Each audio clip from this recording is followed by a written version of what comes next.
வணக்கம். இன்றைக்கி நம்ம பார்க்க போகிற சமையல் ஒரு அருமையான ஒரு லஞ்ச் மெனு தான். காளான் புலாவும் உருளைக்கிழங்கு வறுவலும் எப்படி செய்யலாங்கிறத பார்க்கலாம். குக்கர் எடுத்துக்கலாம். இதில் தேவையான அளவுக்கு எண்ணெய் சேர்த்துக்கலாம். இதில் கொஞ்சமாக நெய்யும் சேர்த்துக்கலாம்.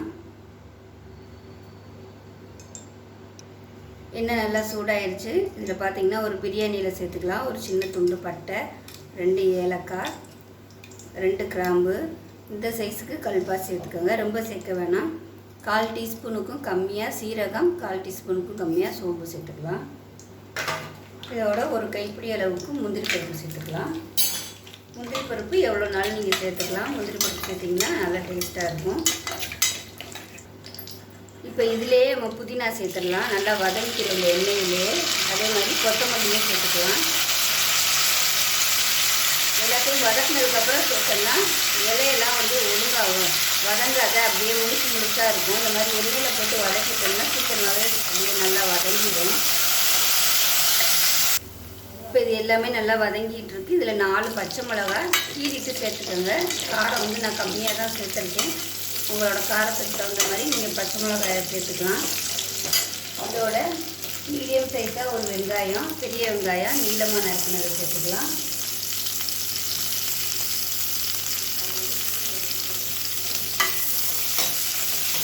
எண்ணெய் பத்தாத மாதிரி இருந்துச்சுன்னா கொஞ்சம் எண்ணெய் சேர்த்துக்கலாம், ஒன்றும் பிரச்சனை இல்லை. ஏன்னா எண்ணெய் இல்லாமல் இருந்துச்சுன்னா அடி பிடிக்கும். ஆனால் கொஞ்சம் எண்ணெய் சேர்த்துக்கிறேன். இல்லை நெய் சேர்க்குறதுனாலும் நீங்கள் நெய் சேர்த்துக்கலாம். இப்போ வெங்காயம் ஓரளவுக்கு வதங்கிடுச்சு. இதுக்கு ரொம்ப ப்ரௌன் கலரில் வதங்கணும்னு அவசியம் இல்லை. இதில் மீடியம் சைஸாக ஒரு தக்காளி சேர்த்துக்கலாம். தக்காளி ரொம்ப சேர்க்க வேணாம், சின்னதாக 1 சேர்த்துக்கோங்க. இப்போ இதில் கொஞ்சமாக உப்பு சேர்த்துக்கலாம். தக்காளி நல்லா மசிஞ்சு வரும்.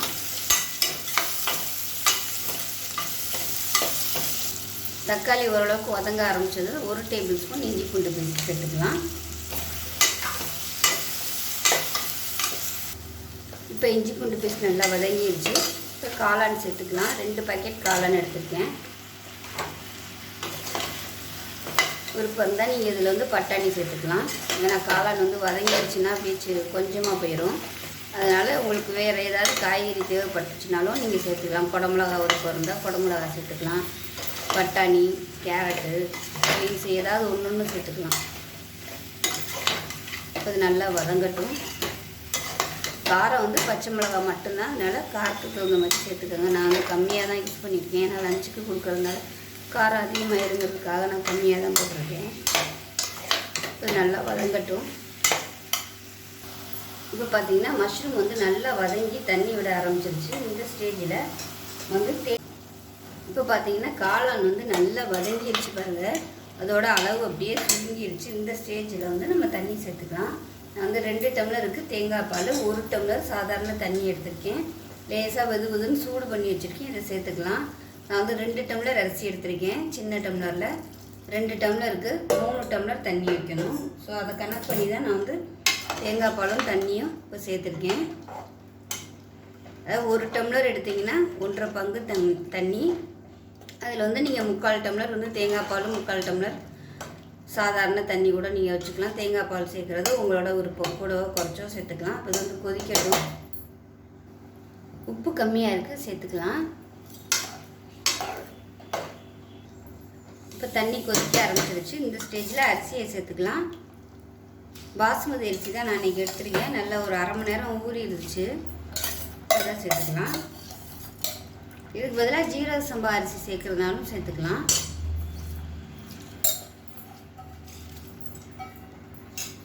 இப்போ இது மேலாப்பில் லேசாக கிளறி விடணும். ஏன்னா ஊறி இருக்கிறதுனால அரிசி உடஞ்சிரும். அதனால் லைட்டாக கிளறி விட்டுக்கோங்க. உப்பு எல்லாமே கரெக்டாக இருக்குது. இந்த ஸ்டேஜில் கொஞ்சமாக நெய் சேர்த்துக்கலாம். விருப்பம் இருந்தால் சேர்த்துக்கலாம். நல்லா வாசனையாக இருக்கும். இப்போ அதை மூடி வச்சிடலாம். விசில் போட்டுட்டு 2 விசில் விட்டுட்டு ஸ்டீம் போனதுக்கப்புறம் பார்க்கலாம்.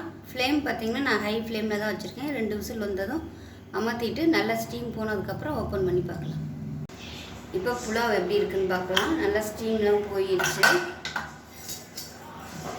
பாருங்கள், நல்லா அருமையாக வந்துடுச்சு. அடியிலெல்லாம் பிடிக்கலை, நல்லா சூப்பராக வந்துருக்கு. நல்லா பரட்டி விட்டிங்கன்னா உங்களுக்கு சாதம் வந்து நல்லா உதிரி உதிரியாக வந்துடும். கண்டிப்பாக அது வந்து நீங்கள் ஊற வச்சிங்கன்னா தான் உங்களுக்கு இந்த அளவுக்கு உதிரி உதிரியாக வரும். ஊற வச்சிட்டிங்கன்னா சாதத்தை போட்டு ரொம்ப கிளறக்கூடாது, லைட்டாக அப்படியே மிக்ஸ் பண்ணிவிட்டு மூடி வச்சிடணும். இல்லைன்னா சாதம் வந்து நீளமாக வராது. அவ்வளோதான், இது ரெடி ஆயிடுச்சு மஷ்ரூம் புலாவ். இது வந்து தனியாக எடுத்து வச்சிடலாம். இதில் பார்த்தீங்கன்னா ஒரு 1/4 கிலோ அளவு இருக்கும் உருளைக்கிழங்கு. கட் பண்ணிவிட்டு வேக விட்டு எடுத்து வச்சுருக்கேன். எடுத்துகிட்டு இந்த மாதிரி சின்ன சின்னதாக கட் பண்ணி இதில் வந்து வெறும் மிளகாத்தூள், மஞ்சத்தூள், உப்பு வந்து கொஞ்சமாக அரிசி மாவு இது எல்லாமே கலந்து நல்லா ஒரு 1/2 மணி நேரம் ஊற வச்சு வச்சுருக்கேன். அரிசி மாவு இல்லைன்னா கார்ன்ஃப்ளவர் சேர்த்துக்கலாம். இது எதுக்குன்னா நல்லா கொஞ்சம் கிறிஸ்பியாக வர்றதுக்காக. இப்போ இது தனியாக இருக்கட்டும். இப்போ அதை வந்து நம்ம தாளித்து விட்டுடலாம். இப்போ ஒரு பேன் வச்சுக்கலாம். இதில் வந்து தேவையான அளவுக்கு எண்ணெய் சேர்த்துக்கலாம். எண்ணெய் வந்து கொஞ்சம் கூட தான் வேணும், எண்ணெய் வறுக்கிறதுனால. எண்ணெய் சூடாகட்டும். இதுக்கு வெங்காயம்லாம் தேவையில்லை, பூண்டு மட்டும்தான். இப்போ எண்ணெய் நல்லா சூடாகிடுச்சு. நம்ம கலந்து வச்ச உருளைக்கிழங்க இதில் சேர்த்துக்கலாம்.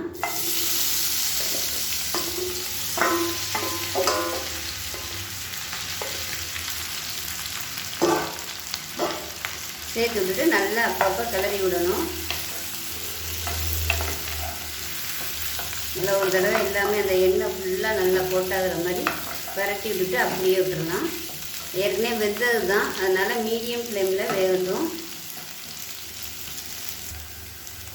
இடையில நல்லா கிளறி விட்டுக்கலாம். இப்போ இதில் கருவேப்பிலை வந்து நல்லா கிள்ளிட்டு சேர்த்துக்கோங்க, நல்லா வாசனையாக இருக்கும்.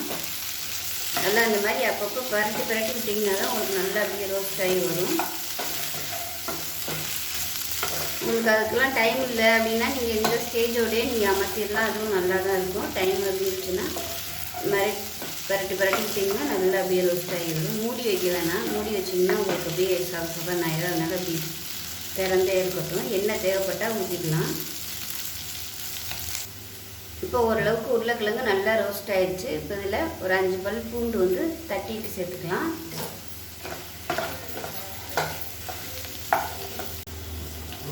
இப்போ பாருங்கள், உருளைக்கிழங்கு வந்து நல்லா ரோஸ்ட் ஆகிடுச்சு. இதுக்கு மேலே ரோஸ்ட் ஆகுங்கலாம். ஸோ எனக்கு வந்து இப்போ டைம் இல்லை, லேட் ஆகிடுச்சு.